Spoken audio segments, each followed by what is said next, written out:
आज हम विषय गणित के अंतर्गत देखेंगे सम संख्या तथा विषम संख्या।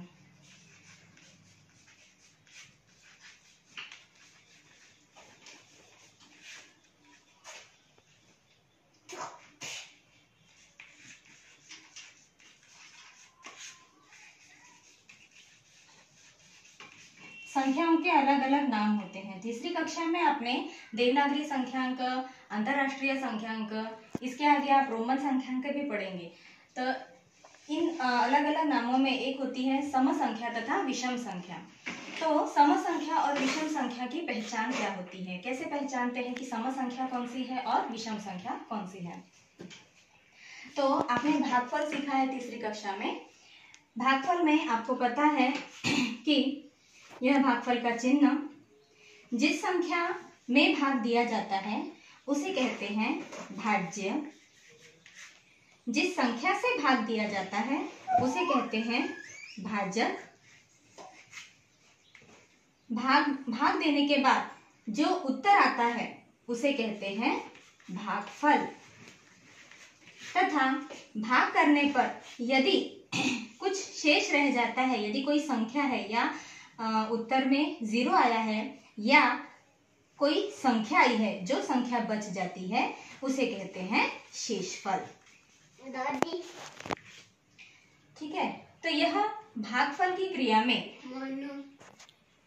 जब किसी संख्या में 2 से भाग दिया जाता है, किसी संख्या में 2 से भाग दिए जाने पर यदि उत्तर में यदि शेषफल में कुछ भी शेष नहीं रह जाता, यानी कि शेषफल यदि 0 आता है, किसी भी संख्या में 2 से भाग देने पर यदि शेषफल में 0 आता है तो वह संख्या होती है सम संख्या।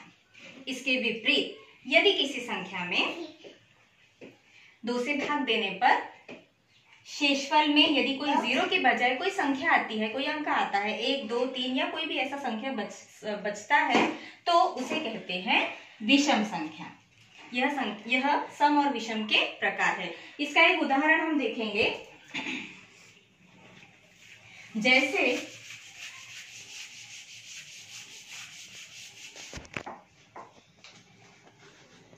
24 इस संख्या में 2 से भाग देने पर, आपको भागफल विधि पता है, तीसरी कक्षा में हम भाग कर चुके हैं।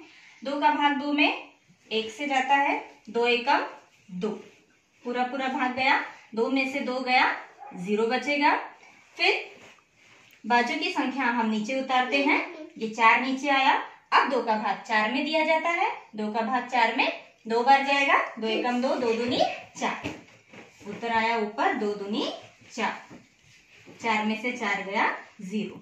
यहाँ भागफल खत्म हो चुका है। भाग देने के लिए अगली कोई संख्या नहीं है जिसे हम नीचे उतारेंगे, तो हमारा भागफल यहाँ पूरा हो चुका है। यहाँ पर देखिए, शेषफल में जो संख्या नीचे बचती है उसे कहते हैं हम शेषफल। तो यहाँ शेषफल में देखिए 0 आ चुका है। तो जिस संख्या में, अब जैसे 24 में हमने भाग दिया 2 का, तो 24 में 2 का भाग देने पर यदि हमारा शेषफल 0 आता है, यानी कि इसका मतलब ये हुआ कि 24 में 2 का पूरा भाग जाता है, इसीलिए 24 यह संख्या होगी सम संख्या। ठीक है। इसके अलावा, इसके विपरीत अब हम देखेंगे विषम संख्या का भी एक उदाहरण देख लेते हैं। संख्या ली मैंने 17 में जब हम 2 का भाग देंगे तो आपको पता है 2 का पहाड़ा आपको आता है, 2 के पहाड़े में 17 यह संख्या नहीं आती, जबकि 17 से छोटी संख्या आती है 16। यह संख्या 2 के पहाड़े में आती है। ठीक है। कितने बार आएगी? 8 बार। 2 अठे 16, और यह संख्या ऊपर 2 अठे 16, क्योंकि 2 के पहाड़े में 17 यह संख्या नहीं आती, इसीलिए हम 16 में भाग दिया। ठीक है। 17 में से 16 घटाने पर उत्तर आता है 1। ठीक है। 7 में से 6 गया 1 और 1 में से 1 गया 0। अब इस भागफल में देखिए कि 17 इस संख्या में 2 से भाग देने पर हमारा शेषफल आया है 1, यानी कि यहाँ 0 नहीं आया, 1 आया। इसका मतलब हुआ कि 17 में 2 का पूरा भाग नहीं गया है, यहाँ पर शेषफल 1 बचा है। इसका मतलब है कि सदा यह संख्या विषम संख्या होगी। ठीक है, जिस संख्या में 2 का पूरा भाग गया वह संख्या सम संख्या होती है, और जिस संख्या में 2 का पूरा भाग नहीं जाता है उसे विषम संख्या कहते हैं। अब इसके अलावा सम और विषम संख्या को पहचानने का एक और तरीका है। हम दूसरे तरीके से भी, इतना गणित तो हम नहीं करेंगे, पर झट से भी हम सम संख्या और विषम संख्या को पहचान सकते हैं।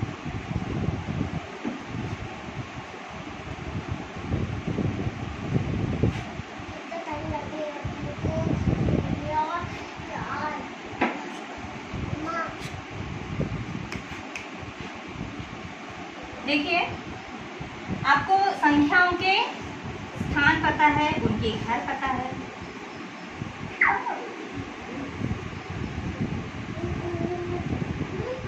संख्या का पहला घर होता है इकाई, उसके बाद दहाई, उसके बाद सैकड़ा, उसके बाद हजार और उसके बाद 10,000। तो संख्या के पहले घर में यानी कि इकाई वाले स्थान में किसी भी संख्या का इकाई के स्थान में यदि 0, 2, 4, 6 या 8 यदि इनमें से कोई अंक आते हैं, क्या कहा मैंने, किसी भी संख्या के इकाई के स्थान पर, इकाई का स्थान यानी ठीक है, इकाई के स्थान पर यदि 0, 2, 4, 6 और 8 में से इनमें से कोई अंक आता होगा तो वह संख्या होगी सम संख्या। इस तरह से हम पहचान सकते हैं। और विषम संख्या को कैसे पहचानेंगे?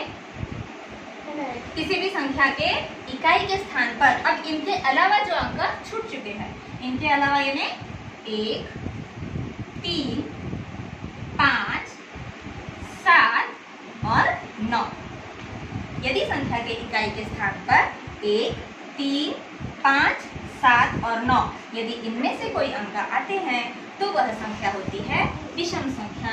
जैसे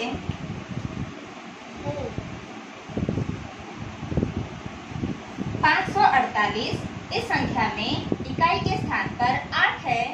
ठीक है, 8, तो यह संख्या क्योंकि इकाई पे 8 है तो इससे हम पहचान सकते हैं कि यह 548 यह पूरी संख्या होगी सम संख्या। और 63, यदि इस संख्या को पहचानने की आवश्यकता पड़े तो हम कैसे पहचानेंगे कि इसके इकाई के स्थान पर 3 है। ठीक है, इसलिए यह संख्या होगी विषम संख्या। ठीक है, तो इस तरह से सम और विषम संख्या को पहचानना है। यह आप तीसरी कक्षा में कर चुके हैं। तो अब इसके बाद जो भी संख्याएं आपको दी जाएगी आप उसमें से सम और विषम संख्या को अलग अलग कर सकते हैं।